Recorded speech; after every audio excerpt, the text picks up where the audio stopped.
Bismillahirrahmanirrahim. Bismillahirrahmanirrahim. Alif Lam Mim. Dzalikal kitabu la raiba fihi hudan lil muttaqin. Alladzina yu'minuna bil ghaibi wa yuqimuna as-salata wa mimma razaqnahum yunfikun. Walladzina yu'minuna bima unzila ilaika wa ma unzila min qablik wa bil akhirati hum yuqinun. Alif Lam Mim. Itulah Alkitab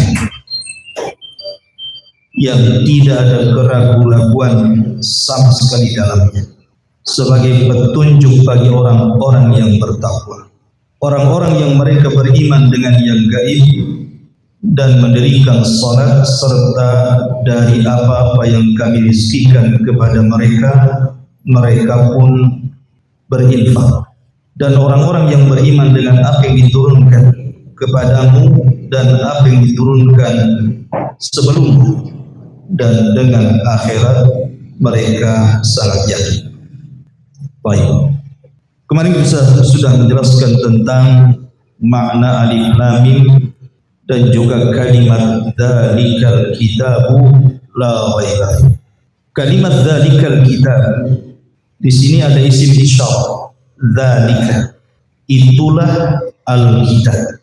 Sebagian para ulama tafsir mengatakan bahwa yang dimaksud Alkitab di sini artinya kitab-kitab yang turun dari langit. Berarti mencakup Suhuf, kemudian Taurat, kemudian Injil, kemudian Zabur dan juga Al-Quran. Tetapi kebanyakan para ulama ketika mentafsirkan kalimat Alkitab di sini maksudnya Al-Quran. Ketika Allah Subhanahu wa taala mengatakan dzalikal kitab, itulah Al-Quran, seolah-olah Allah Subhanahu wa taala ingin katakan bahwa inilah Al-Quran, kitab satu-satunya yang lebih baik dibandingkan kitab-kitab sebelumnya. Dan ini ditegaskan dengan kalimat setelahnya, la raiba fi, karena di dalam Al-Quran itu tidak ada keraguan di dalamnya. Artinya Al-Quran itu tidak menerima keraguan. Berbeda dengan kitab-kitab sebelum Al-Quran, Taurat, Zabur dan Injil itu masih menerima keraguan. Kenapa? Karena tidak ada jaminan dari Allah Subhanahu wa taala tentang keotentikan. Beda dengan Al-Quran, karena Allah Subhanahu wa taala yang menjaganya.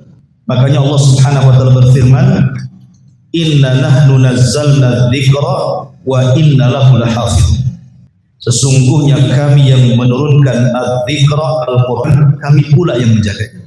Jadi yang ada jaminan satu-satunya kitab yang Allah Subhanahu wa taala turunkan itu hanyalah Al-Quran. Al-Quran itu betul-betul dijaga keotentikannya oleh Allah Azza wa Jalla. Makanya ketika Allah Subhanahu wa taala menceritakan tentang kitab-kitab di luar daripada Al-Quran seperti Taurat dan Injil, maka Allah Subhanahu wa taala berfirman, yuharrifunal kalima am mawadhi. Kitab-kitab tersebut sudah ditahrif, sudah dipermainkan, dimasukkan kalam manusia ke dalam kitab-kitab tersebut. Sehingga ketika kemudian ada ucapan manusia yang kemudian dimasukkan ke dalam kitab-kitab Allah, tentu sudah tidak otentik lagi, karena sudah tercampur kalam Allah dengan kalam manusia. Dari sini menunjukkan bahwa tidak ada kitab langit yang Allah turunkan yang paling dijaga oleh Allah Subhanahu wa taala melebihi Al-Quran. Sebab kalau satu huruf saja bergeser dari tempatnya, itu langsung diketahui. Makanya kenapa Allah Subhanahu wa taala menjaga Al-Quran ini mampu dihafal oleh siapapun. Anak kecil bisa menghafal, remaja bisa menghafal, orang dewasa bisa menghafal, orang tua juga bisa menghafal. Dan di dunia ini ribuan orang-orang yang menghafal Quran. Sehingga kalau seandainya di timur ada kesalahan, di barat pasti membenarkan. Di selatan ada kesalahan, pasti di utara ada yang membenarkan. Karena Quran itu bukan hanya terjaga secara tulisan, tetapi juga terjaga secara hafalan. Coba kitab-kitab yang lain, ada yang menghafal Taurat? Tidak ada. Sehingga karena tidak ada yang mampu menghafal Taurat, Taurat tidak bisa terjaga. Sehingga kalau ada orang yang kemudian melakukan penyimpangan, orang tidak tahu. Makanya dahulu Nabi Uzair dianggap anak Tuhan itu gara-gara hafal Taurat. Satu saja dianggap Tuhan. Apalagi Injil. Injil ini banyak versi. Yang disepakati itu cuma 4 Injil ya. Sementara macam-macam Injil itu sampai 40 lebih. Sehingga terkadang satu Injil dengan yang lainnya itu berselisih. Maka dari sini kita katakan bahwa Al-Quran satu-satunya kitab yang terjaga keotentikannya. Makanya Allah memberikan kalimat dengan gunakan isim isyarah. Dzalikal kitab. Itulah Al-Kitab. Seolah-olah itulah satu-satunya kitab yang lebih mulia, lebih terjaga dibandingkan kitab-kitab yang lainnya. Kenapa? La raiba fi. Karena tidak ada keraguan-raguan di dalamnya. Apa maknanya? Maksudnya tidak ada keraguan di dalamnya. Makna kalimat tidak ada keraguan-raguan di dalamnya artinya begini, bahwa Al-Quran ini penuh dengan macam-macam isi. Isi Al-Quran itu kan macam-macam tuan. Terkadang bicara tentang masalah Allah Subhanahu wa ta'ala, wujud Allah. Maka ketika Al-Quran bicara tentang wujud Allah, maka kita tidak ragu bahwa Allah itu ada.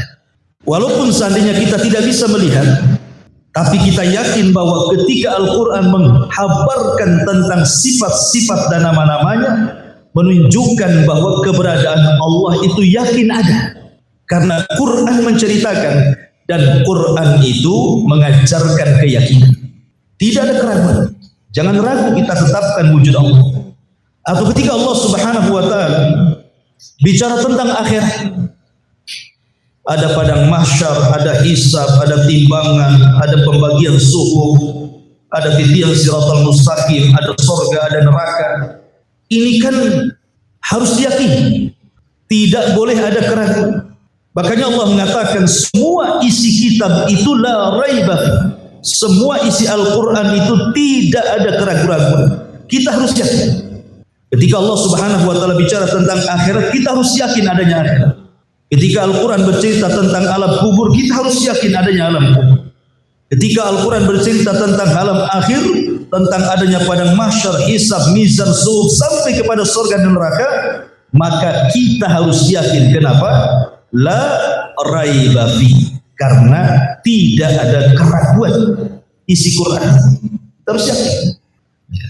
Atau umpamanya, ketika Allah Subhanahu wa ta'ala menceritakan tentang penciptaan langit dan bumi, Allah kan menghabarkan kepada kita bahwa Allah menciptakan langit dan bumi itu dalam 6 hari. Kita harus yakin. Diketahui hikmah dan tidaknya kenapa harus 6 hari. Bukankah Allah bisa menciptakan dalam sekejap pun fayakun? Tetap kita harus yakin. Karena Quran itu tidak boleh ada keraguan. Atau contohnya ketika Allah Subhanahu wa ta'ala menceritakan tentang sifat-sifat orang-orang yang beriman dan apa yang dijanjikan kepada mereka. Sifat-sifat orang munafik dan apa yang dijanjikan kepada mereka. Sifat-sifat orang kafir dan apa yang dijanjikan kepada mereka. Maka kita harus yakin bahwa orang yang beriman akan masuk surga. Orang munafik, orang kafir masuk neraka. Yakin. Jangan ragu-ragu gitu. Kenapa? Karena Al-Quran yang menjelaskannya. Dan Allah mengatakan la raiba. Lihat kalimat ini diletakkan di permulaan surah Al-Baqarah. Karena ini surat pertama yang diletakkan. Kita akan melewati setelah Al-Baqarah itu Al-Imran, An-Nisa, sampai ke Qul A'udzu Birabbin Nas. Maka kita akan banyak melewati hal yang terkadang masuk di akal atau tidak. Sehingga di permulaan Al-Quran Allah sudah tegaskan bahwa isi Quran itu la raiba fi, tidak ada keraguan. Sehingga kita harus yakin semua isi Quran itu benar. Apa yang dihabarkan Allah Subhanahu wa taala semua kita benarkan. Apa yang diperintahkan Allah dalam bentuk hukum kita yakin semua ada keadilan. Hukum Allah itu semua adil. Tidak ada kezaliman sama sekali. Dan kita harus yakin sekali lagi karena Allah mengatakan la raiba, tidak ada keraguan di dalam. Ma'asyiral muslimin yang dimuliakan Allah Azza wa Jalla. Saya akan contohkan kenapa kita harus yakin tentang Al-Qur'an. Di zaman Nabi, ketika Allah Subhanahu wa taala turunkan ayat ghulibatir rum fi adnal ardi min ba'di ghalabihim sayaghlibun. Rum dikalahkan oleh Persia. Tetapi nanti setelah itu beberapa tahun maka Romawi akan mengalahkan Persia. Ketika terdengar oleh Abu Bakar Siddiq radhiyallahu anhu, dan ketika itu kan kejadiannya sebelum Rasul hijrah. Jadi mereka para sahabat masih tinggal di Mekah. Terdengarlah oleh para sahabat dan orang-orang musyrik bahwa terjadi perang besar antara Persia melawan Romawi. Kalah pula Romawi. Sementara secara agama Persia dekat dengan orang-orang musyrik, sementara Romawi dekat dengan orang Islam. Kenapa?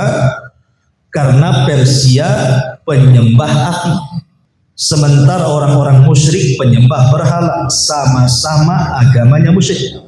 Sementara Romawi itu Nasrani, diturunkan kepada mereka kitab, sama dengan kita juga diturunkan kepada kita kitab Al-Quran. Allah turunkan kepada mereka Injil, Allah turunkan kepada kita Al-Quran, sama-sama diberi kitab. Artinya Romawi lebih dekat ke Islam, sementara Persia lebih dekat ke musyrik. Terdengarlah Romawi kalah oleh Persia, sehingga orang-orang musyrik Arab itu senang sekali. Kemudian datang kepada para sahabat Rasul mengejek dan mengatakan, katanya kalian agama kalian paling benar, diturunkan kepada kalian kitab. Lah kenapa Romawi bisa dikalahkan Persia? Maka sebentar lagi kami juga bisa mengalahkan kalian. Itu bahasanya orang-orang musyrik ngejek. Akhirnya Abu Bakar Siddiq radhiyallahu an datang kepada Rasul menceritakan tentang ejekan mereka. Maka ketika itu turun ayat ini, ghulibatir rum fi adnal ardi min ba'di ghalabihim sayaghlibun. Turun surah Rum. Ya. Ghulibatir rum, ya sekarang Romawi dikalahkan. Sekarang Romawi dikalahkan. Tapi ingat, nanti beberapa waktu setelahnya Romawi akan mengalahkan Persia. Ketika turun ayat ini, Abu Bakar sangat yakin. Karena yang menghabarkan Allah, bukan Rasul yang bicara. Wa ma yantiqu anil hawa in huwa illa wahyun yuha. Gak mungkin Rasul bicara asal jeplak saja bahasa kita. Datang Abu Bakar kepada pembesar Quraisy. Ada yang mengatakan datang kepada Abu Jahal, ada yang mengatakan datang kepada Umayyah bin Khalaf. Pokoknya salah satu dari pembesar Quraisy. Kemudian mengatakan, ya memang sekarang Romawi kalah dengan Persia, tetapi saya siap taruhan bersama kalian. Sebentar lagi Romawi pasti menyerang Persia dan Persia kalah. Ketika itu belum ada larangan taruhan judi. Belum ada judi, larangan judi belum ada. Ya. Akhirnya kemudian bertaruhlah Abu Bakar dengan salah seorang pembesar musyrik. Baik, sekian taruhannya, jangkanya berapa tahun? Ada yang mengatakan 3 tahun. Oke, kalau seandainya 3 tahun Romawi belum mengalahkan Persia, Abu Bakar, maka engkau akan menyerahkan sejumlah unta sekian dan sekian. Tapi kalau betul apa yang kau katakan, maka kami akan memberikan unta-unta yang kau minta. Terjadilah taruhan antara Abu Bakar dan pembesar musyrik. Sudah lewat 3 tahun, rupanya belum juga ada kekalahan. Sudah lewat 3 tahun nih. Datanglah Abu Bakar Siddiq kepada Rasul dan mengatakan, ya Rasulullah, kenapa Romawi belum mengalahkan Persia? Maka Rasul mengatakan, ya Abu Bakrin, kau harus yakin bahwa Romawi akan mengalahkan Persia. Sebaiknya kau datang lagi ke dia, tambah lagi taruhannya, tambah lagi tahunnya. Akhirnya Abu Bakar datang lagi, kemudian mengajak taruhan diperbanyak jumlah untanya, tapi diperbanyak jumlah tahun. Ketika kemudian terjadi hijrah, sementara taruhannya belum tahu siapa yang menang, siapa yang kalah. Ini pembesar Quraisy ketika mengetahui Abu Bakar mau hijrah ke Madinah kan itu, nanti gimana dengan taruhannya? Orangnya dah lari. Maka sebagai jaminannya Abu Bakar kemudian meletakkan salah satu putranya Abdurrahman ibn Abi Bakar. Kalau aku ada di Madinah, kau tinggal tuntut sama anak. Ketika kemudian sampai di kota Madinah terjadi perang Badar. Rupanya yang taruhan dengan Abu Bakar itu mati pula di perang Badar. Dan setelah perang Badar terjadi peperangan Romawi dan Persia. Romawi menang, Persia kalah. Kata Abu Bakar, ya Rasulullah, kita sudah bertaruh. Orang yang bertaruh dah mati. Cemana dengan unta-untanya menang Abu Bakar? Karena setelah itu kan dilarang, tidak boleh taruhan. Maka kata Abu Bakar, ambil, tuntut ke anaknya. Maka Abu Bakar ngambillah di anak-anaknya, karena bapaknya sudah taruhan. Ya kan? Tapi syahidnya di sini betul-betul Romawi mengalahkan Persia. Itulah yang dikatakan la raiba fi. Tidak ada keraguan, pasti terjadi apa yang dihabarkan Quran itu. Itu maksudnya.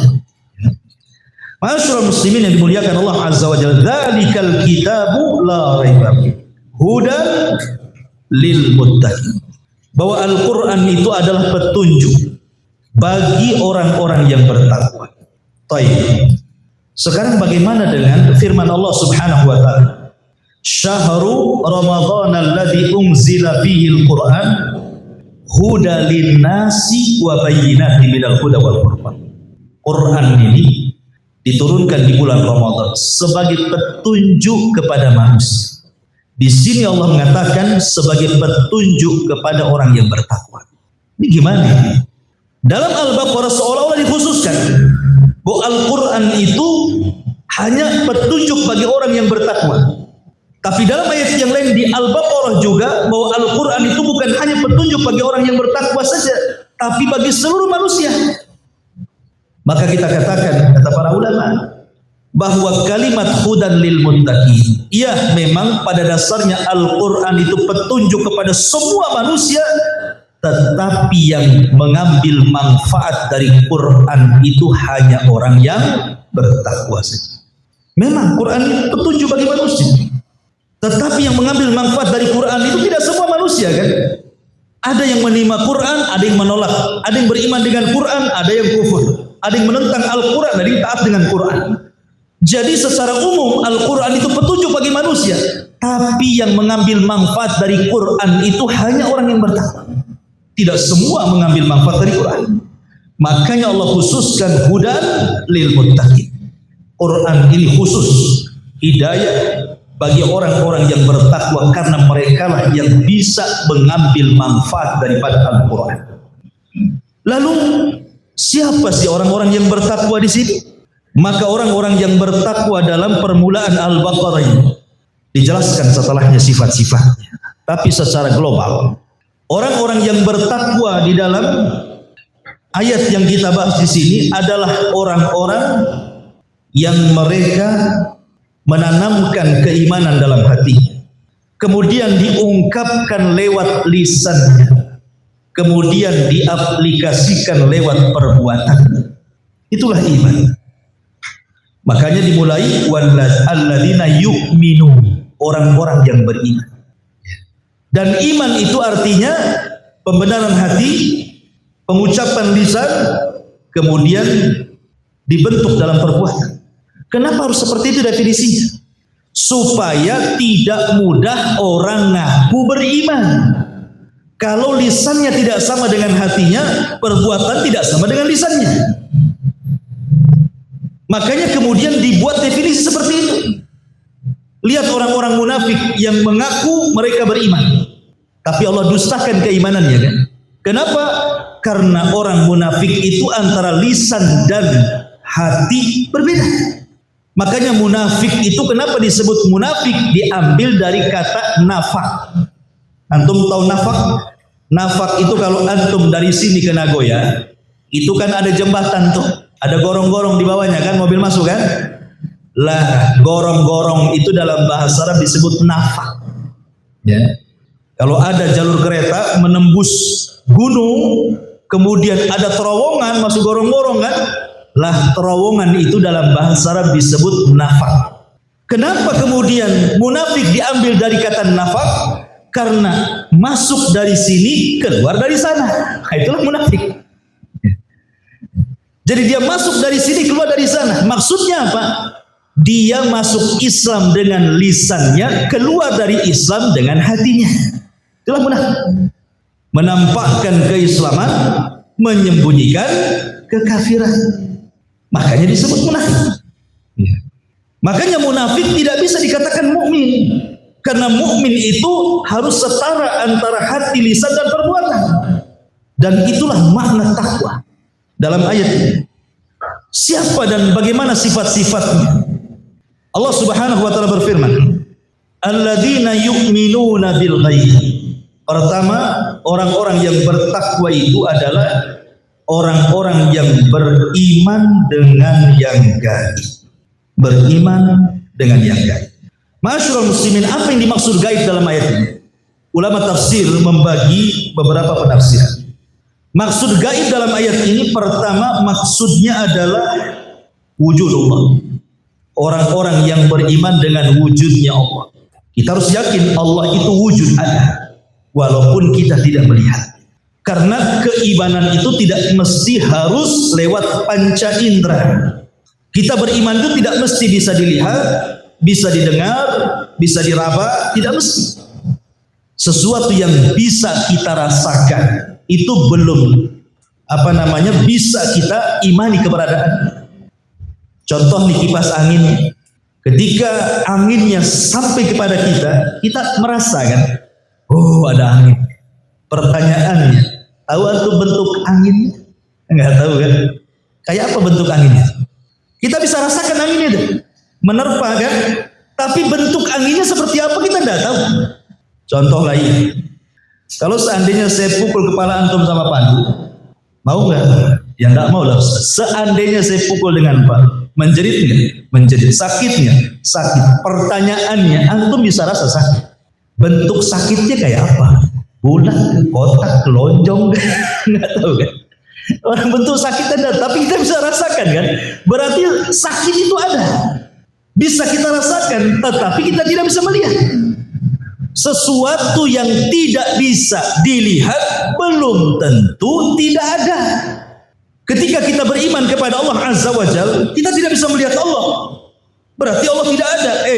Belum tentu sesuatu yang tidak bisa kita lihat, kita katakan Allah tidak ada. Karena ini perkara gaib, harus diimani. Contoh, ketika Abu Hanifah melakukan perdebatan dengan orang-orang ateis tentang wujud Allah Subhanahu wa ta'ala. Salah satu pertanyaan orang ateis kepada Abu Hanifah itu, bagaimana orang Islam bisa menyembah Allah sementara Tuhan tidak bisa dilihat? Kemudian pertanyaan yang kedua, orang Islam bilang bahwa syaitan itu tercipta dari api. Tapi kenapa diazab, didarahkan dengan api? Masa api diazab api? Apa rasanya? Kemudian orang Islam itu selalu ngomong dikit-dikit, ini semua takdir. Takdir. Apa itu maksudnya? Maka Abu Hanifah kemudian menjawab pertanyaan ini. Ini kan pertanyaan akli, pertanyaan akal. Jawabannya pun harus dengan akal. Sebab orang-orang ateis itu dikasih dalil Quran saja tidak akan nerima.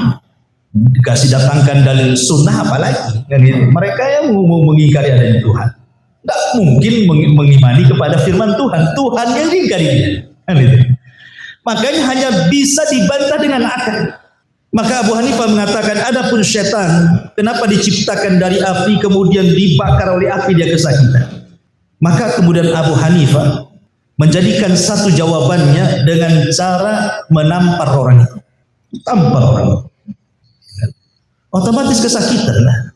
Sampai kemudian orang yang ditampar ini mengadu kepada hakim yang menengahinya. Pak Hakim, di mana Abu Hanifah? Kok di ngajak debat malah nampak? Orang ngajak debat malah pakai tangan. Gitu.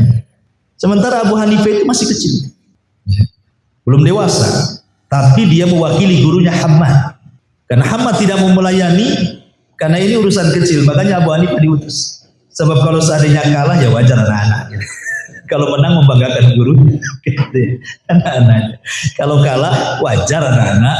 Kalau menang banggalah gurunya, gitu maksudnya. Ya. Karena begini kan ceritanya kan gurunya Abu Hanifah ini mimpi. Dia mimpi. Dalam mimpinya aneh. Yang mimpi ini Abu Hanifah. Abu Hanifah ini mimpi. Mimpinya diceritakan sama gurunya Hamad. Kata Abu Hanifah, wahai guruku, semalam saya mimpi. Kata Hamad, mimpi apa kamu? Begini. Saya melihat pohon besar, pohon rindang. Tahu-tahu ada babi di bawah. Duduk pula babi itu di bawah pohon. Tiba-tiba kemudian ranting pohon itu jatuh, kena kepala babi itu. Babi inilah. Kira-kira apa takwilnya? Gurunya tidak mau jawab. Sampai berkali-kali baru Abu Hanifah menjawab sendiri. Ketika gurunya tidak bisa menjawab Hamad takwil mimpinya, ketika Hamad kemudian didatangi orang yang ngajak debat di hadapan halayak orang ramai, kata Hamad, aku tidak bisa datang. Karena ini bicara tentang zat Allah, takut memfitnah manusia. Kata Abu Hanifah, wah, jangan-jangan ini maksud mimpiku. Hamad bingung. Apa maksudmu ya Abu Hanifah? Karena Abu Hanifah masih kecil. Jangan-jangan gini. Yang dimaksud pohon itu adalah kamu. Yang dimaksud babi itu jangan-jangan ngajak debat itu orang ateis gitu. Yang dimaksud ranting patah kemudian kena kepala babi kemudian pergi itu saya itu. Oh iya paham gitu. Takwil mimpinya Abu Hanifah itu. Makanya Abu Hanifah diutus untuk debat tuh. Lah salah satu dalam perdebatan ini soalan Abu Hanifah mukul orang itu kesakitan lah. Karena masalahnya mukulnya bukan pakai tangan, pakai kendi dari tanah. Kendi dari tanah itu tampakkan sama badannya sakit. Makanya Abu Hanifah kemudian ketika dilerai oleh hakim, apa maksudmu? Jawab saja pertanyaan. Kata Abu Hanifah, aku sudah menjawabnya. Adapun aku pukul kendi ini terbuat dari tanah. Sementara manusia itu kalau menurut otak orang ini kita tercipta dari tanah. Dia kan tercipta dari tanah. Kendi dari tanah. Kalau tanah dilempar tanah harusnya tidak sakit. Itu maksudnya ya. Dia kan tercipta dari tanah, ini kendi dari tanah. Kalau dilempar ya biasa saja, tanah ketemu tanah kan. Kenapa dia sakit katanya kan? Menunjukkan bahwa setan itu tercipta dari api. Ketika diazab dengan api, dia pun merasakan sakit. Tapi perlu diketahui bahwa penciptaan setan dari api itu satu saja. Bapaknya setan, iblis saja kan gitu, yang diciptakan oleh Allah dari api itu cuman ada yang mengatakan namanya Sumya, ada yang mengatakan Azazil, wallahu a'lam. Tapi yang jelas bahwa cuman satu saja. Adapun turunannya tidak, karena kalangan jin dari kalangan setan pun mereka sama dengan manusia, punya istri, punya anak, sama. Ada RT, RW, lurah, ada partainya juga, kampanye juga, gitu ya. Sama kehidupan mereka dengan kita itu kurang lebih. Dekat-dekat pemilihan presiden ya kampanye juga. Jadi sama, nggak kurang lebih aja kehidupan mereka dengan kita itu. Tidak ada bedanya. Artinya bahwa penciptaan mereka sudah tidak dari api lagi. Karena sudah mengalami pernikahan. Sama dengan manusia yang diciptakan dari tanah itu cuma satu, Adam saja. Adapun anak turunannya bukan dari tanah lagi. Buktinya kalau antum teriris badan antum tidak keluar tanah, yang keluar darah kan begitu. Masyarul muslimin yang dimuliakan Allah Azza wa Jalla. Ini jawaban yang pertama. Jawaban yang kedua, ketika aku pukul engkau dengan kendi tadi, bukankah kau merasakan sakit? Ya, jelas sakit lah. Pukul kau tak sakit, itulah sakit ya. Sekarang saya tanya, coba sifatkan bentuk sakit seperti apa? Ya tidak tahulah bentuknya. Kau bisa melihatnya? Tidak bisa. Mendengarnya? Tidak bisa. Merabanya? Tidak bisa. Sebagaimana engkau tidak bisa mensifatkan angin rasa sakit seperti apa karena engkau tidak pernah melihat, mendengar ataupun meraba. begitu juga Allah, Tuhan kita dan Tuhan kalian semua. Memang kita tidak bisa melihat, tetapi bukan berarti sesuatu yang tidak bisa dilihat tidak ada wujud. Nah, jadi ini debat akal dengan akal namanya. Tetapi dengan itu kan masuk di akal. Lalu siapa yang mengumpulkan kita di sini? Siapa coba? Apa kita ada janjian kumpul di sini? Kan tidak. Inilah takdir. Allah takdirkan kita kumpul di sini. Selesai. Ya, satu pertemuan selesai. Jadi bicara tentang al-ghaib dalam ayat ini maksudnya apa? Wujudullah, wujudullah. Ada yang mentafsirkan bahwa yu'minuna bil ghaib, beriman dengan gaib itu maksudnya beriman dengan al-qada wal qadar. Maksud gaib di sini adalah al-qada wal qadar. Bahwa takdir manusia itu gaib. Makanya jangan pernah berdalil dengan takdir. Karena kita tidak tahu takdir kita seperti apa. Kita kan tidak tahu, emang antum tahu takdir antum seperti apa? Ini semua gaib, ikhwan. Maka jangan pernah berdalil dengan takdir. Ada orang ada kelainan seksual, homo, ya. Kemudian kita katakan kamu homo tidak boleh, penyakit, obat. Mungkin Allah sudah takdir saya harus begini. Nanti kalau takdirnya sembuh saya sembuh. Dari mana kamu tahu takdir kamu seperti ini? Kapan kau berhenti maksiat? Ya mungkin ditakdirkan masih doyan maksiat Ustaz. Nanti kalau sudah bosan pun ditakdirkan juga bosan maksiat. Tidak ada yang tahu dengan takdir itu. Gimana kalau seandainya takdirnya waktu maksiat kau mati? Nah, kamu kan tidak tahu juga. Jadi jangan pernah berdalil dengan takdir. Makanya Rasul mengatakan fakullun muyassarun lima khuliqalahu i'malu ma syi'tum. Setiap kalian akan dimudahkan dengan amalan kalian, maka beramallah. Ya. Yang ketiga ada juga yang mengatakan bahwa yang dimaksud gaib di sini artinya mencakup apa yang dihabarkan Nabi SAW. Kullu ma akhbara bihi Nabi SAW min ashratis sa'ati wa adzabil qabri wal hasyri wal nashri was sirati wal mizani wal jannati wan nar. Maksudnya beriman dengan yang gaib ini adalah setiap yang dihabarkan Rasul dari tanda-tanda kiamat, baik tanda-tanda kiamat kecil ataupun tanda-tanda kiamat besar, kemudian azab kubur, kemudian kumpulnya manusia di padang mahsyar, kemudian disebarnya catatan, kemudian sirat titian, kemudian timbangan termasuk surga dan neraka. Maka itu yang harus kita imani, alladzina yu'minuna bil ghaib. Dan semua pendapat-pendapat ini benar semua, karena itu semua perkara gaib. Pokoknya apapun yang dihabarkan Allah dan Rasulnya dan itu berkaitan dengan yang gaib tidak boleh kita ragukan, karena Al-Quran itulah raiba alladzina yu'minuna bil ghaib.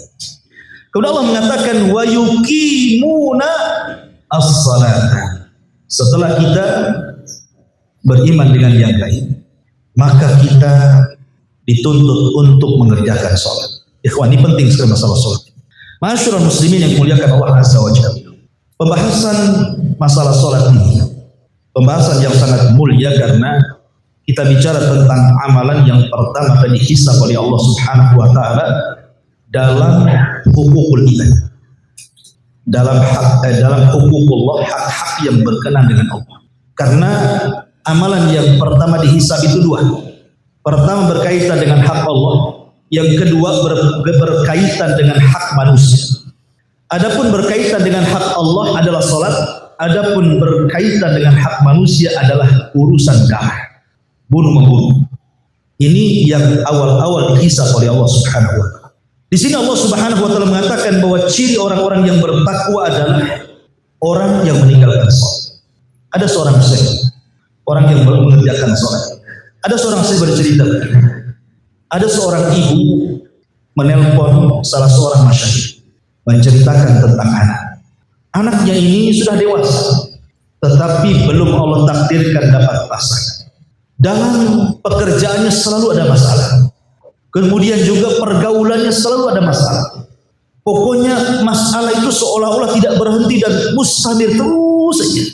Seolah-olah selesai masalah ini datang masalah yang lain, masalah yang lain selesai masalah lain datang lagi, dan begitu seterusnya. Saya kasihan dengan anak saya. Wahai Syekh, apakah anak saya ini terkena sihir? Apakah anak saya ini terkena penyakit ain, penyakit mata? Atau anak saya terkena hasad manusia?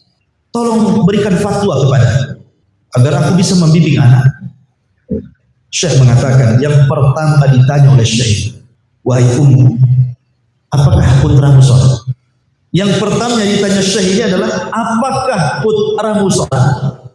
Kata ibu ini, demi Allah wahai Syekh, masalah ada. Sejak kecil memang aku tidak pernah mendidik dia sholat. Sampai sekarang dia tidak pernah sholat, padahal muslim. Maka Syekh mengatakan, jangan-jangan penyebab kesulitan putramu itu karena putramu tidak sholat. Kemudian Syekh mengatakan, sholat itu hablun bainal abdi wa rabbih. Dia adalah tali yang menghubungkan seorang hamba dengan Allah. Makanya sholat disebut sholat diambil dari silah. Silah itu tali penyambung. Sholat disebut sholat itu karena sholat itu bicara tentang hubungan hamba dengan Allah. Maka disebut sholat. Ketika tali penghubung hamba dengan Allah putus, berarti hamba ini terlepas dari Allah Subhanahu wa ta'ala. Ketika terlepas hubungan antara dia dengan Allah karena terputus talinya, berarti terputuslah penjagaan Allah dengan hamba tersebut. Boleh jadi anakmu seperti ini karena suka meninggalkan sholat. Karena orang yang tidak sholat, dari permulaan dia bangun saja, dia sudah melakukan dosa besar yang Allah dimaksiati di situ. Dia bangun pagi, dia meninggalkan sholat fajar, berarti bangun dari tidur saja dia sudah melakukan dosa besar. Dosa paling besar setelah syirik, melebihi dosa-dosa yang lainnya. Bayangkan bangun tidur dia sudah melakukan dosa sebesar-besarnya dosa setelah kesyirikan. Bagaimana akan diberkahi hidup? Karena orang yang meninggalkan sholat secara sengaja itu, ikhwan, dosanya lebih besar dibandingkan berzina. Dosanya lebih besar dibandingkan memburu. Dosanya lebih besar dibandingkan minum khamr. Dosanya lebih besar dari dosa-dosa. Sebutkan dosa apa? Jangan syirik saja. Karena ada kaidah para ulama, meninggalkan yang wajib lebih besar dosanya dibandingkan mengerjakan yang haram. Sholat kan wajib, ditinggalkan lebih besar dosanya dibandingkan Anda melakukan yang haram, judi, zina, khamar dan yang lain. Bayangkan, awal mulai bangun saja sudah maksiat. Tengah hari maksiat, sore hari maksiat, malam hari maksiat lagi. 5 kali sehari anakmu melakukan dosa besar yang Allah dimaksiati di situ. Bagaimana anakmu akan berkah hidup? Baik, jawabannya kan mantap. Masyaallah muslimin yang dimuliakan Allah Azza wa Jalla, saya akan sebutkan 10 dosa, semua bahaya. Dan ini bagi anda yang dengar di YouTube juga ibarat bisa disebarkan, antum bisa sebarkan ke yang lain. Bagaimana dosa orang yang meninggalkan sholat itu? Ya man tarika sholat isma. Dengarkan orang yang meninggalkan sholat. Pertama, orang yang meninggalkan sholat dan terus menerus seperti ini, hakikatnya dia setiap hari mendapatkan ejekan dari syaitan. Dia diejek oleh syaitan. Bagaimana bentuk ejekan? Dalam sebuah hadis yang dikeluarkan Imam Muslim dan juga Bukhari dan lainnya, dari hadis Abdullah ibn Mas'ud radhiyallahu anhu, qala, dia mengatakan, dzukira indan Nabi sallallahu alaihi wasallam rajulun faqila ma zala naiman hatta asla. Kata Abdullah ibn Mas'ud radhiyallahu anhu, dia berkata, diceritakan di sisi Nabi sallallahu alaihi wasallam seorang laki-laki yang dia terus tidur, tidak bangun salat fajar sampai terbit matahari. Tidak ada keinginan bangun. Apa kata Nabi sallallahu alaihi wasallam? Kata Nabi sallallahu alaihi wasallam, "Dzaka rajulun bala syaitanu fi udhuni." Itulah orang yang telinganya dikencingi syaitan setiap malam. Setiap malam setan mengencingi telinganya. Ada penafsiran ulama hadis, apa yang dimaksud setan mengencingi telinganya? Penjelasan yang pertama, maksudnya setan mengejek dia, menghina dia dengan cara mengencingi. Coba bayangkan ya kawan, kalau antum saya ludahi wajah, kan telinga bagian wajah, ada kepala, anda ludahi telinga antum, buah gitu, marah nggak? Terhina nggak? Terhina. Oke, Saya buat bukan ludah, saya kencingi. Saya kencingi lagi itu telinga antum. Kira-kira perasaan antum gimana? Jadi orang yang meninggal sholat itu sedang dihina sama setan. Kita jadi kencingi gitu, malah luar biasa. Ini setan kencingi telinga. Nyantai aja dikencingi setan. Memang betul-betul antum kencingi orang gitu. Ini makna yang pertama. Makna yang kedua, makna hakikatnya betul-betul setan itu kencing di telinga antum. Seperti antum masuk toilet antum kencing, itulah setan kencing, betul-betul kencing. Tapi bentuk kencingnya setan apakah sama dengan kencing antum? Ya tentu beda. Kalau sama ya sudah mudah. Ya beda lah. Tapi yang jelas, ya mungkin seperti itu makna. Makna yang ketiga, maksudnya setan mengencingi telinga kita itu, telinga kita dibuat tuli sehingga dia menolak nasihat. Kan hanya diri setan, orang nasihat tidak peduli sama dia. Mau diomongin aja itu degil keras kepala. Nggak pernah sholat itu telinganya tertutup. Naudzubillah. Coba ya, ini orang-orang yang meninggalkan sholat seperti ini hukuman. Ini satu. Yang kedua, orang yang meninggalkan sholat, maka di pagi harinya, sampai siang harinya, sampai sore harinya, Allah buat dia tidak punya semangat hidup. Allah buat dia tidak punya semangat hidup, malas, kemudian banyak masalah yang tidak tahu sebabnya kenapa. Kok ada aja masalah itu? Sebabnya nggak tahu apa, atau ada masalah saja. Dalilnya mana? Sebutkan dalam hadis Nabi SAW dari Abu Hurairah radhiyallahu anhu. Hadis ini dikeluarkan Imam Bukhari. Nabi SAW bersabda, yaqidu syaitanu ala qafiyati ra'si ahadikum idza huwa nam salasa uqad yadribu kulla uqdatin alayka laylun tawil farqun fa in istayqadha fa dzakara Allah in hallat uqdatun fa idza tawaddaa in hallat uqdatun fa idza shalla in hallat uqdatun fa asbaha nasyitan tayyiban nafsi wa illa asbaha khabithan nafsi kaslan. Ya. Kata Nabi SAW, setiap malam setan itu datang kepada setiap manusia yang tidur, kemudian mengikat di tengkuknya 3 ikatan. Ingat paradigma barat ketika bicara tentang otak di kepala, maka mereka akan mengatakan otak itu hanya 2, kiri dan kanan. Otak kiri, otak kanan, kata mereka. Tapi dalam bahasa Quran, otak itu ada 2 juga. Tapi otak depan disebut ubun-ubun, otak belakang disebut tengkuk. Itulah bahasa Quran. Ubun-ubun itu di tangan Allah. Nasiyatin biyadih. Ubun-ubun manusia itu di genggaman Allah. Setan tidak bisa mengganggu otak depan karena di tangan Allah. Sehingga setan itu hanya bisa mengganggu otak belakang. Diikatlah otak kita itu 3 ikatan. Kemudian dibuatnya dia malas dan tidur terus. Ketika hampir mendekati subuh, maka setan akan membisikkan di telinganya dan mengatakan lailun tawilun farqud, tidurlah, malam masih panjang. Gitu ya, itu lagunya setan. Tidur gitu, malam masih panjang. Tetapi kalau dia lawan bisikan itu, bangun dia. Maka ketika bangun dia langsung berdoa, alhamdulillahilladzi ahyana ba'da ma amatana wa ilaihi nusyur, hilang 1 ikatan. Fa idza tawadda dia langsung wudu, hilang 2 ikatan. Fa idza shalla in halat uqdatun, ketika dia salat hilang 3-3-nya. Apa kata Rasul? Fa asbaha nasyitan tayyiban nafs.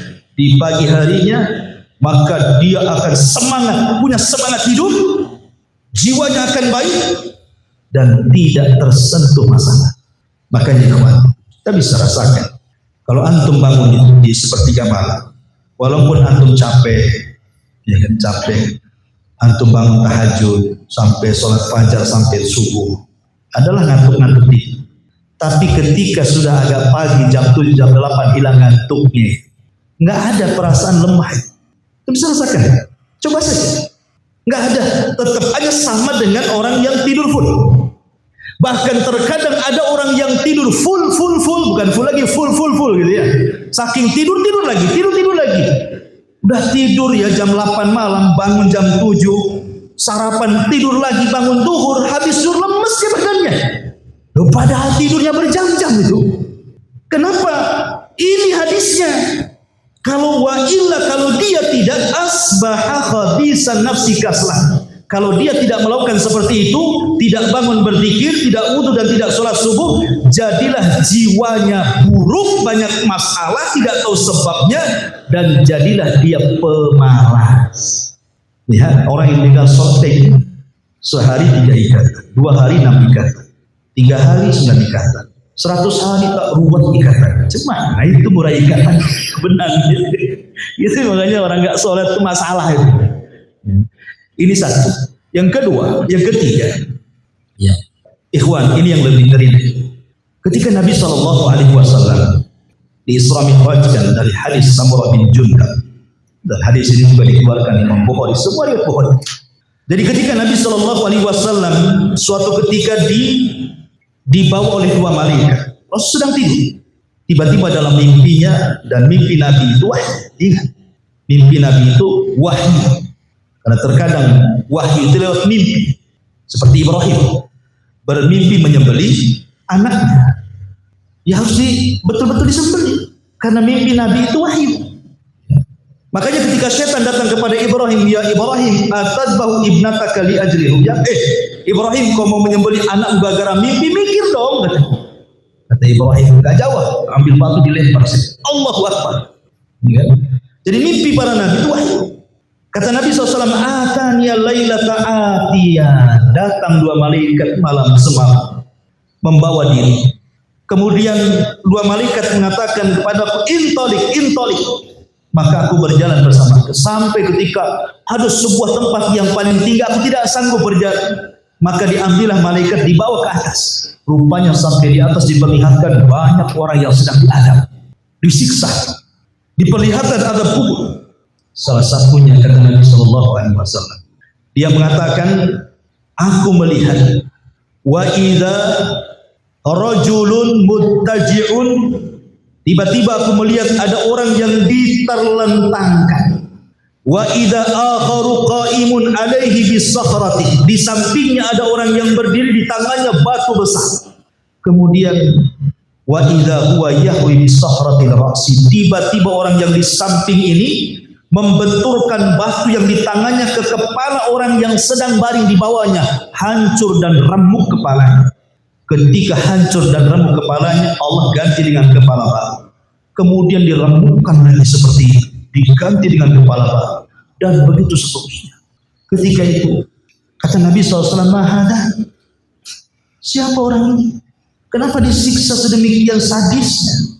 Maka kata Nabi SAW menjelaskan, kata Nabi SAW, li'annahu yanamu anis salatil maktubah, sebab saat datang waktu-waktu sholat yang 5 waktu harusnya dia sholat malah tidur. Baik. Ini hadis Bukhari dari sahabat Samurah bin Jundab radhiyallahu anhu. Kalau seandainya Allah takdirkan kita diperlihatkan adab kubur hari ini, mungkin betapa banyak kita melihat ada orang-orang yang dikubur itu mungkin setiap hari dibentur-benturkan kepalanya dengan batu sampai remuk, kemudian diganti dengan kepala baru, dan itu akan terus berlangsung sampai kiamat dibangkitkan. Apa enggak takut orang-orang yang meninggalkan salat? Ya man tarikas salat, wahai orang yang meninggalkan salat, isma'u, dengarkan hadis ini. Ini hadis ngeri ini. Coba yang sengeri ini loh. Orang yang meninggalkan salat kan enggak paham saja mereka akan seperti ini.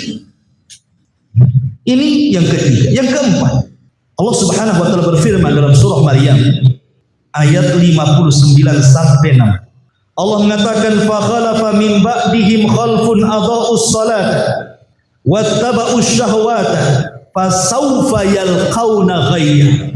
Maka akan datang sekelompok orang di akhir zaman yang mulai meremehkan sholat dan banyak mengikuti syahwat, maka mereka akan dilempar yalqauna ghayya, ke tempat yang disebut dengan ghayya. Apa ghayya? Ulama tafsir mengatakan ghayya adalah wadin fi jahannam khabitha ta'mih ba'ida qa'rih. Ghayy itu artinya adalah satu lembah di dalam neraka jahanam yang sangat busuk sebusuk-busuknya dan sangat dalam sedalam-dalam. Jadi orang yang meninggalkan sholat disediakan satu tempat dalam neraka jahanam dalam bentuk lembah yang menakutkan. Dan ayat ini surah Maryam 59 sampai 60 diperkuat dengan surah Al-Ma'un. Allah mengatakan fawailun lil musallin alladzina hum an salatihim sahun alladzina hum yura'un. Wail, neraka wail bagi orang-orang yang salat yang mereka lalai dalam salatnya dan suka riya dalam salatnya. Apa itu wail? Kata para ulama, wail itu adalah wadin fi jahannam, sebuah lembah di neraka jahanam, yahwi fihil kafiru arba'ina kharifa qabla an yablugha qa'rahu. Kalau seandainya ada orang kafir jatuh dari titian siratal mustaqim, itu baru sampai dasar di lembah yang disebut dengan wail itu selama 40 musim atau 40 tahun baru sampai di dasar. Itulah wail. Sampai disediakan sama Allah bentuk wail, ghayy, lembah yang menakutkan. Neraka jahanam sendiri ketakutan dengan lembahnya. Setiap hari dia meminta perlindungan kepada dari lembahnya itu. Pada lembahnya ada di dalam jahanamnya ketakutan. Luar biasa. Ini yang nomor 4. Yang nomor 5, dan ini yang paling bahaya. Jangan sampai kita dihukum seperti ini. Salah satu nikmat terbesar pada hari kiamat, ikhwan, adalah ru'yatullah, memandang Allah Subhanahu wa ta'ala. Tidak ada nikmat yang lebih besar di akhirat melebihi daripada sorga itu sendiri. Padahal kalau cerita sorga itu malah ainun ra'at wala udhunun samiat wala khatara ala qalbi bashar, kan? Sorga itu kenikmatannya tidak bisa dilihat, didengar, dirasakan, dipikirkan pun tidak bisa kita. Saking nikmatnya. Tapi ru'yatullah, melihat wajah Allah, jauh lebih nikmat dibandingkan sorga itu sendiri. Makanya ketika Allah Subhanahu wa ta'ala datang kepada penduduk sorga dan mengatakan, saluni masyika, hadza yaumun masjid. Minta-minta lagi, apa yang kurang? Lihat bagaimana karimnya Allah Subhanahu wa ta'ala. Apa yang kurang? Ya. Minta-minta, ini hari tambah nikmat kepada kalian. Maka ahlu sorga mengatakan, alam tubayyid wujuhana wa tudkhilana al-jannah wa tubaiduna 'anil nar. Bukankah kau sudah memutihkan wajah kami, kau masukkan kami ke surga, kau keluarkan kami dari neraka? Ini sudah cukup ya Allah. Sudah cukup. Maka kemudian Allah mengatakan, tidak, aku akan beri nikmat yang jauh lebih besar daripada surga. Dibuka tabir yang merupakan cahaya. Semua penduduk surga melihat wajah Allah, semua berteriak dan mengatakan, demi Allah tidak ada nikmat yang lebih besar dibandingkan melihat Allah.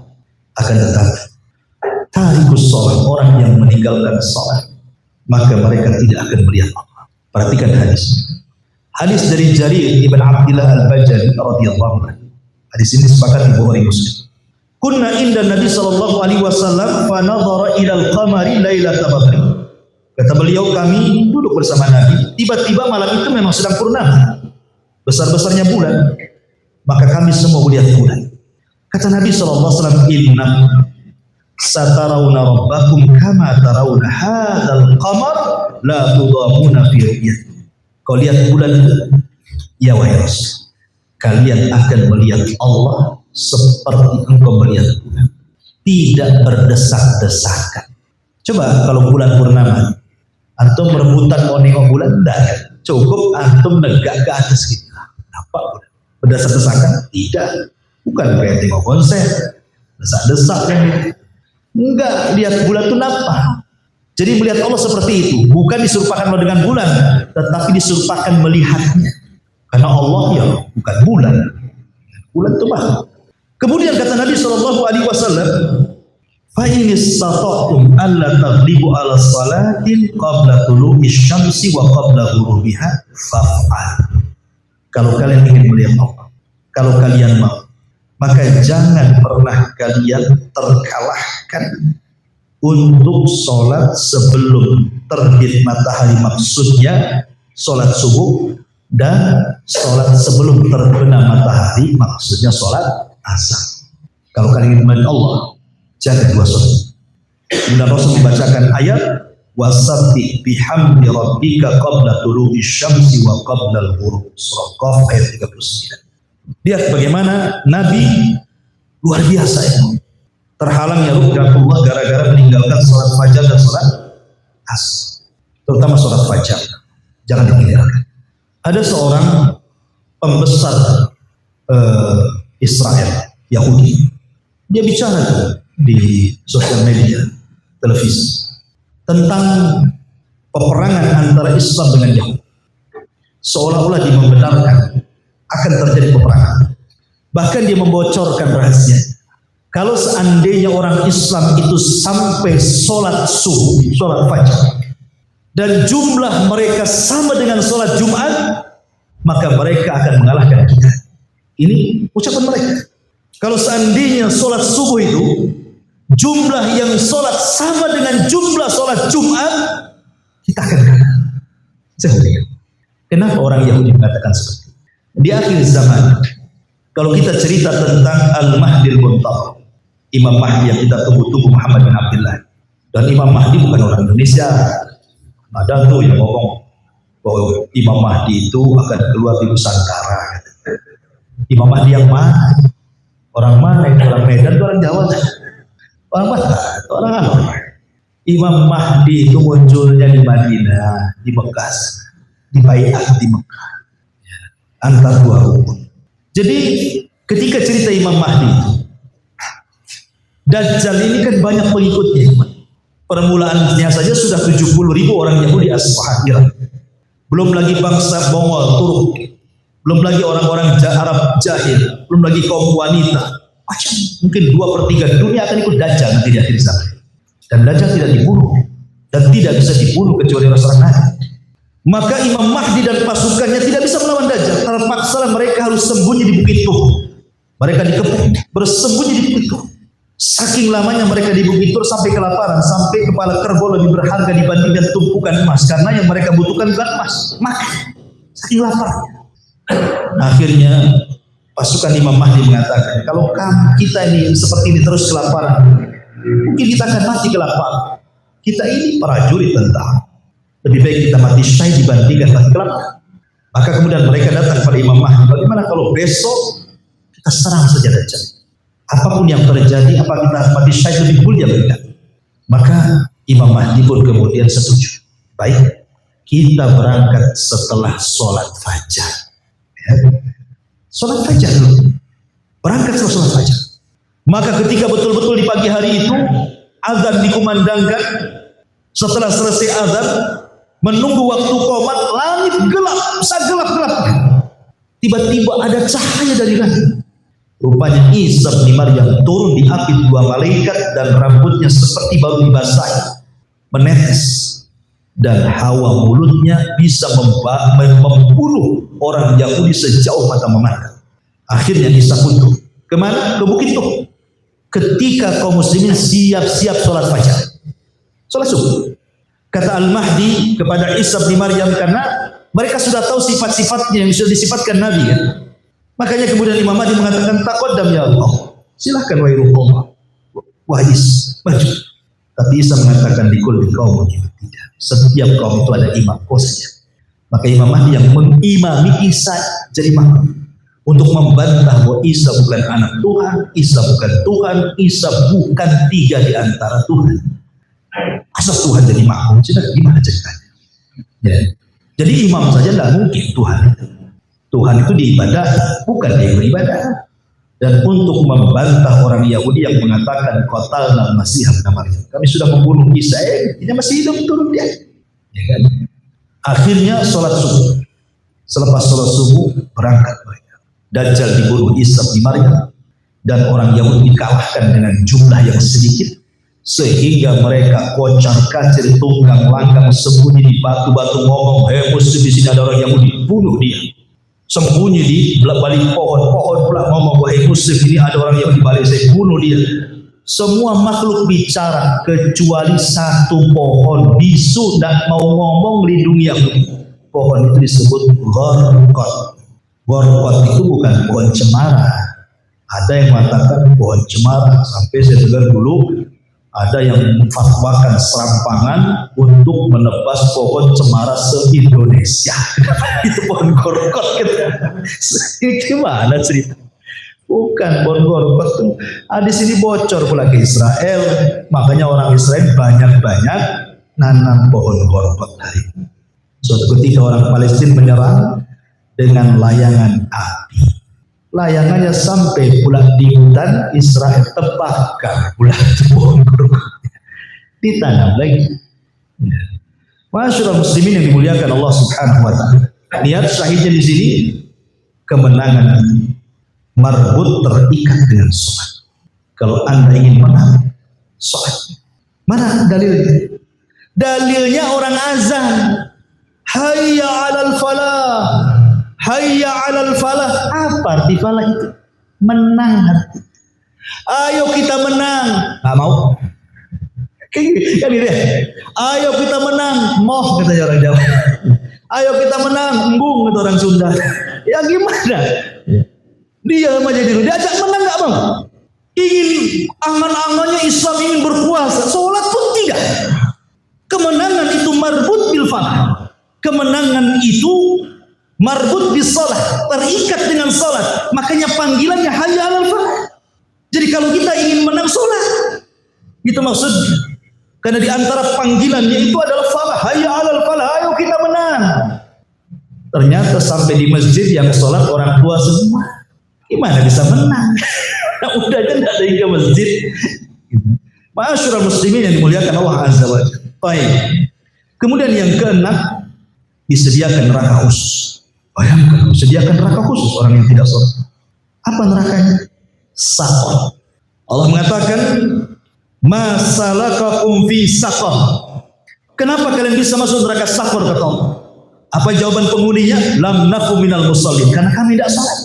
Sampai dikhususkan neraka loh bagi orang yang meninggalkan sholat. Kemudian yang ketujuh, hidupnya gak akan tenang, saya katakan tadi. Ada saja masalah. Tak tahu sebabnya, susah mengurainya, tidak tahu ujung pangkalnya, tidak ada penyelesaiannya. Masih ada saja masalah. Ngeluh. Lihat Allah mengatakan, innal insana khuliqa halu'a. Sesungguhnya manusia diciptakan suka mengeluh. Idza massahu syarru jazu'a. Apabila ditimpa kesusahan makin mengeluh. Wa idza massahul khairu manu'a. Apabila didapatkan kebaikan harta pelit kikir na'udzubillah. Ya. Setelah itu Allah katakan illal musallu, kecuali orang salat. Alladzina hum 'ala salatihim da'imun, yang dalam salatnya tidak pernah meninggalkan. Enggak akan ngeluh hidup. Ya. Kalau orang tidak salat ya seperti ini. Ngeluh saja. Kalau ditimpa musibah makin ngeluh. Yang dimarahi Allah pula dimarahi. Kenapa aku terus ya Allah? Kenapa gak si anu saja? Si aku saja. Apa gak ada lagi objeknya? Allah dimarahi. Oh dikasih harta banyak, bukannya syukur, pelit, medit gitu. Pokoknya ngeluh saja. Illal musallin, kecuali orang sholat gak akan ngeluh. Ya. Kemudian yang nomor 8, orang yang tidak sholat ini khawatir dia jadi munafik. Di antara sifat munafik itu adalah malas sholat. Kata Nabi SAW sendiri mengatakan dalam Al-Quran, innal munafiqina yukhadi'una Allah wa huwa khadi'uhum wa idza qamu ila sholati qamu kusala yura'una nas. wa la yadhkurunallaha illa qalila. Dalam surah An-Nisa 142 Allah mengatakan orang-orang munafik itu suka menipu Allah, padahal Allah yang tipu mereka. Jangan salah. Ya. Mereka maunya nipu Allah, tapi mereka tidak sadar mereka sedang ditipu Allah. Orang munafik, mereka itu kata Allah Subhanahu wa taala, fa idza qamu ila sholati qamu kusala. Seandainya pun salat malas-malas. Seandainya pun salat itu ya malas-malas, terpaksa gitu. Dan mereka tidak mengingat Allah kecuali itu. Dan Rasul mengatakan, afdalus salati 'alal munafiqin salatul isya wa salatil fajr. Seberat-berat salat bagi orang munafik itu adalah salat isya dan salat fajar. Tak mau orang itu salat isya dan fajar orang munafik. Kemudian yang nomor 9. Ini lagi yang bahaya. Orang yang tidak salat, maka dia satu neraka dengan Fir'aun, satu neraka dengan Qom, satu neraka dengan Haman, dan satu neraka dengan Ubay ibn Khalaf. Semua orang kafir, orang jahat-jahat. Mau satu neraka dengan Fir'aun? Siapa yang mau satu neraka dengan Fir'aun?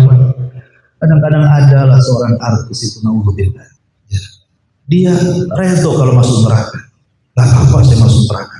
Biar ketemu artis ini, artis itu, artis luar negeri disebutnya. Alhamdulillah. Berketemu artis ini, artis itu, pemain sepak bola ini, pemain sepak bola itu. Alhamdulillah, gila ini wanita. Semoga Allah gilakan sekali. Mungkin gila kan ya. Masa ada orang ngomong? Mana akal? Jangankan masuk neraka. Coba jadi kamu tuh masukkan ke lilin. Kuat nggak sejak taruh jarinya di lilin? Terbakar semua. Apalagi neraka. Itu api dunia itu satu bagian daripada 70 bagian panasnya api neraka. Hanya satu bagian dikeluarkan ke dunia. Itu udah bisa membakar dunia. Gimana yang 69 ya? Jadi memang kadang-kadang ketua kepalanya orang depan. Jadi Nabi SAW mengatakan, dikeluarkan dari Imam Ahmad, kata Nabi SAW dari sahabat Abdullah ibn Amr ibn As radhiyallahu anhu, "Man lam yuhafid 'alaiha lam yakun lahu nurun wala burhanun wala najatun wa husyira yaumal qiyamah ma'a fir'auna wa haman wa qarun wa ubay bin khalaf." Dalam hadis Nabi SAW, siapa yang tidak menjaga salat 5 waktu maka tidak akan diberikan cahaya, tidak akan diberikan bukti, dan tidak akan diselamatkan, dan mereka akan dikumpulkan pada hari kiamat bersama Fir'aun, bersama Haman, bersama Qarun, dan bersama Ubay bin Khalaf. Dikumpulkan dengan orang-orang kayak ini. Itu yang gak sholat. Kemudian yang terakhir, ini yang paling ngeri. Ngeri sekali.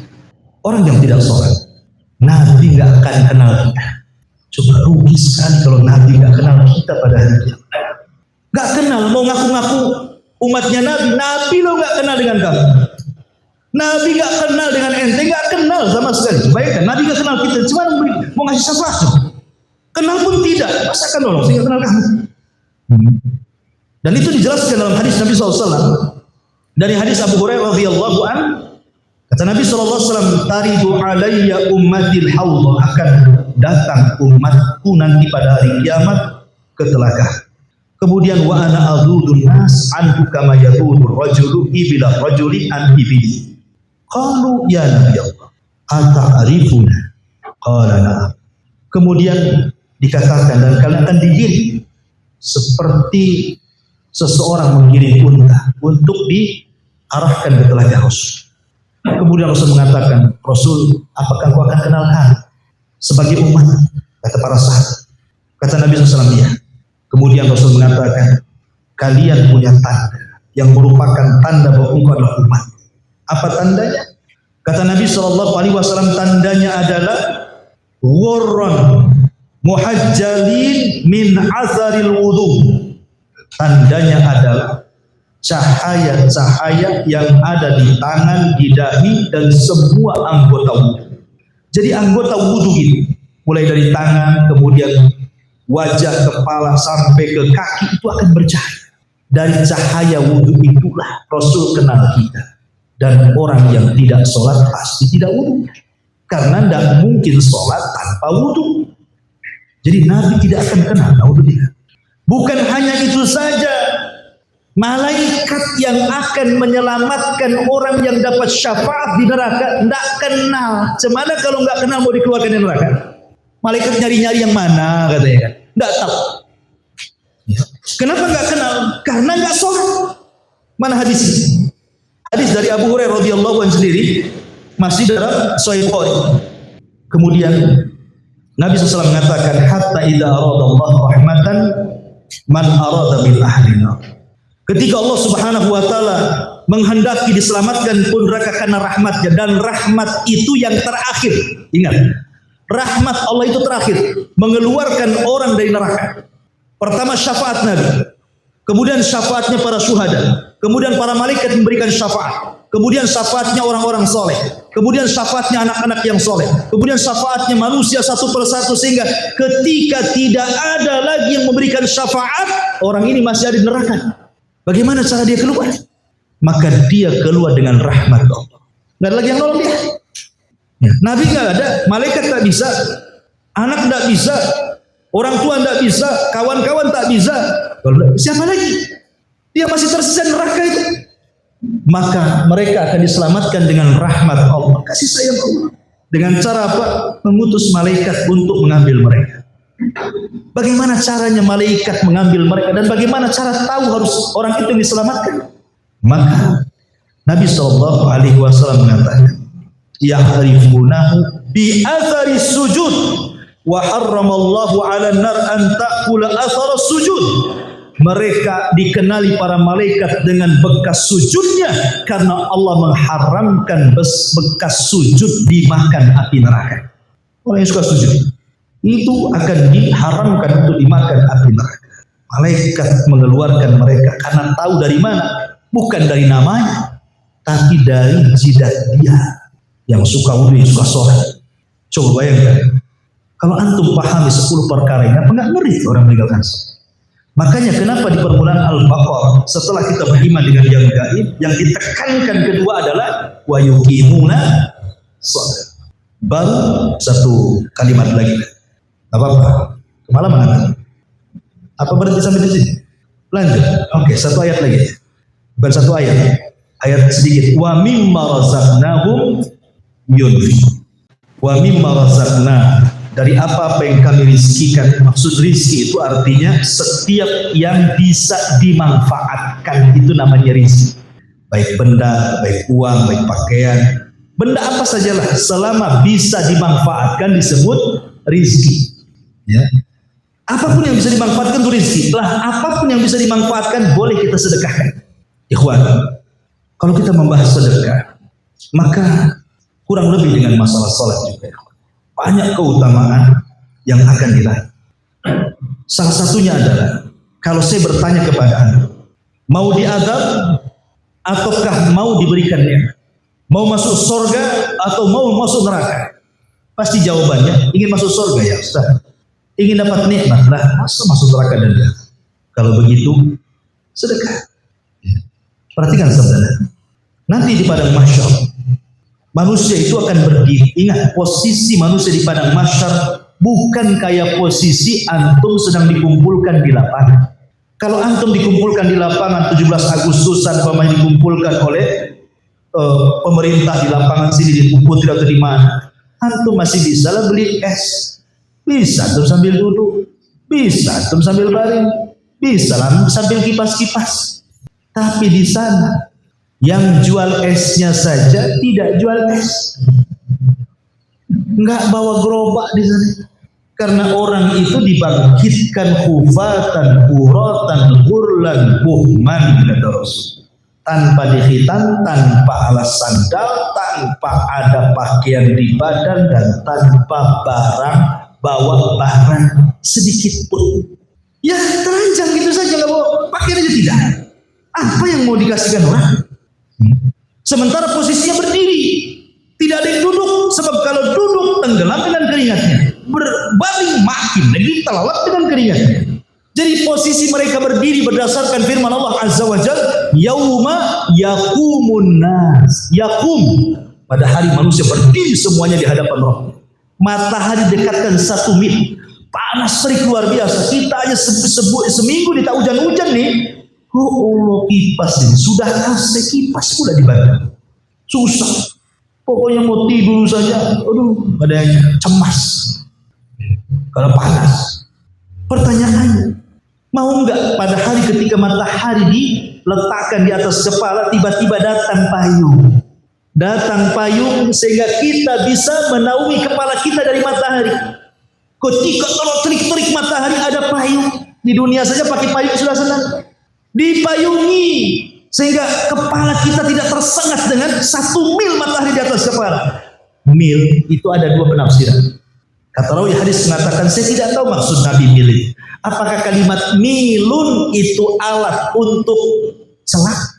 Celak itu kan ada ambil-ngambilnya itu, tusuk-tusuknya itu namanya mil dalam bahasa. Coba kalau mil itu artinya tutup celak paling panjang 1 jengkal. Berarti kalau mil maknanya alat celak, berarti kepala 1 jengkal di atas kepala. Kemudian kata rawi, apakah mil itu alat celak ataukah mil itu artinya jauhnya jarak? Ada 1 kilo, ada 1 mil. Oke lah kalau 1 mil itu artinya jarak, tetap masih dekat. Kalaulah matahari tidak Allah letakkan di porosnya, jauh sedikit dari bumi, bekulah bumi. Dekat sedikit dari bumi, terbakarlah bumi. Makanya Allah letakkan di situ. Coba nikmat Allah, meletakkan matahari itu nikmat Allah. Jangan sampai lebih jauh, jangan sampai lebih dekat. Pas di porosnya. Jauh sedikit, bekulah kita. Nggak usah masuk kulkas. Kalau dekat-dekat pula terbakar semuanya. Makanya pas itu nikmat, meletakkan saja dia. Allah itu mengkira-kira luar biasa. Itu nikmat. 1 mil, tiba-tiba ada payung naungi kita dari matahari. Kata Nabi SAW, kalau anda ingin dapat payung sedekah, sab'atun yudhilluhumullahu fi dhillihi yauma la dhilla illa dhilluh. 7 kelompok yang akan mendapatkan naungan di hari yang tidak ada naungan kecuali naungan Allah pada hari kiamat. Salah satunya dari 7 orang itu rajulun tasaddaqat biyaminih, seorang laki-laki yang bersedekah dengan tangan kanannya, tangan kiri tidak tahu. Artinya saking ikhlas, sedekah sembunyi-sembunyi. Dan sedekah sembunyi-sembunyi itu luar biasa ya. Sampai-sampai Rasul mengatakan shadaqatis sir tutfi'u ghadab. Kalau saya tanya sama antum, mau dimarahi Allah, dimurkai Allah, atau dimaafkan Allah? Tentu jawabannya pengen dimaafkan Allah, pengen mendapatkan ampunan dari Allah. Kalau Allah sudah murka, jangan lagi kita gunung pun dihancurkan. Kalau murka, jangan lagi kita laut pun ditumpahkan. Kalau Allah sudah murka, bintang dijatuh-jatuhkan, langit digulung, kiamat ditegakkan. Itu kalau sudah murka. Pertanyaannya, antum mau dapat murka atau tidak? Kalau tidak ingin mendapatkan murka, sedekah. Kenapa? Karena Rasul mengatakan, shadaqatus sir tutfi'u ghadab. Sedekah yang sembunyi-sembunyi itu menahan murkanya Allah. Jadi kalau Allah murka dengan kita, supaya jangan murka, sedekah. Bahkan yang lebih hebat lagi, kalau antum banyak masalah, nggak tahu sebabnya, kok susah kalian keluar dari masalah itu. Buka bisnis bangkrut, buka jualan gulung tikar, baru kawin cerai, baru bangun rumah besoknya roboh, kena angin badai. Pokoknya banyak masalah saja, pokoknya banyak kali masalah. Pertanyaannya, mau nggak antum diberikan kemudahan, dihilangkan masalahnya, hidupnya tenang, senang? Maka saya katakan sedekah. Karena Nabi SAW yang mengatakan, sana'ul ma'ruf taqi masari as-su. Sana'iul ma'ruf, melakukan kebaikan dengan sedekah. Tidak mesti dengan uang, sedekah itu dengan tenaga. Yang penting kan berbuat baik. Ya, ada orang pengen barangnya diangkat, kita angkat. Kemudian kita jalan ada batu ini, kalau roda motor ini kena batu guling bahaya, ambil ke sampingkan, gitu ya. Itu kalau batu diambil kesampingkan, kalau dompet diambil masuk kocak. Itu kan sana'iul ma'ruf. Artinya bahwa apa kan sedekah itu kan tidak mesti dengan uang kan, dengan tenaga. Ada tetangga lagi hamil butuh kendaraan, antar ke rumah sakit, antar, apa susahnya? Itu sedekah. Sana'iul ma'ruf, sedekah itu kaki akan melindungi kita dari apa? Masari as-su. Apa masari as-su itu? Kata para ulama, masori asu itu artinya sesuatu yang Nabi SAW berlindung darinya, seperti tenggelam, seperti jatuh dari ketinggian, seperti terbakar, seperti mati su'ul khotimah, seperti kesusahan-kesusahan dunia lainnya. Harusnya antum ditabrak tidak tertabrak, harusnya antum nabrak tidak jadi nabrak, antum harus jatuh tidak jatuh. Tiba-tiba bangunan runtuh, antum di sampingnya tidak mati. Ya. Harusnya kemudian antum naik kapal, kapalnya tenggelam, antum pula selamat. Itu maksudnya. Harusnya antum su'ul khotimah, husnul khotimah pula. Jadi semua kesulitan-kesulitan itu dimudahkan, kata Rasul, sana'iul ma'ruf taki masari asu. Baca sedekahnya, luar biasa ini. Dan ingat ikhwan, terkadang kalau orang itu tidak paham tentang mana sedekah. Sedekah itu, yang butuh itu bukan orang miskin sama kita. Itu kesalahan. Kalau kita sedekah itu kayaknya dia yang butuh saya. Kan gitu ya? Kalau ada orang minta-minta, kayaknya kok dia butuh kali dengan saya. Kalau ada masjid minta, kayaknya masjid yang butuh saya. Kalau ada pesantren nyebarkan infak, kayaknya pesantren itu yang butuh saya. Kalau ada orang susah minta, kayaknya orang itu yang butuh saya. Jangan, cara paradigmanya itu hilangkan tuh kalimat itu. Yang butuh itu bukan mereka sama kita, kita yang butuh mereka. Yang bersedekah itu yang butuh. Jadi orang yang bersedekah itu sangat berhajat kepada orang miskin, kepada fakir miskin, kepada anak yatim, kepada masjid yang membangun, kepada madrasah, pesantren atau apa saja. Kita yang butuh mereka, bukan mereka butuh sama kita. Kan itu kan paradigma yang salah itu. Kenapa? Tadi contoh-contohnya. Orang yang bersedekah tidak diwafatkan kecuali husnul khotimah. Kembali ke siapa? Ke kita. Supaya kita di jalan selamat. Supaya rumah tangga kita sakinah mawaddah warahmah. Supaya di kantor kita adem-adem ayam tidak masalah. Supaya di jalan kita tidak dimuji orang. Supaya dalam urusan itu dimudahkan. Itu kembali ke kita loh itu. Coba kalau nggak ada orang miskin, antum mau sedekah sama siapa? Masih untung ada orang miskin. Jadi kita yang butuh kepada mereka. Jangan salah, ini paradigma ini aneh orang bersedekah. Jadi orang kaya itu yang butuh orang miskin, bukan orang miskin butuh orang kaya. Karena sedekah itu kembali manfaatnya bukan ke orang yang kita sedekahi, tapi ke kita yang bersedekah. Nah, itu paradigmanya diganti.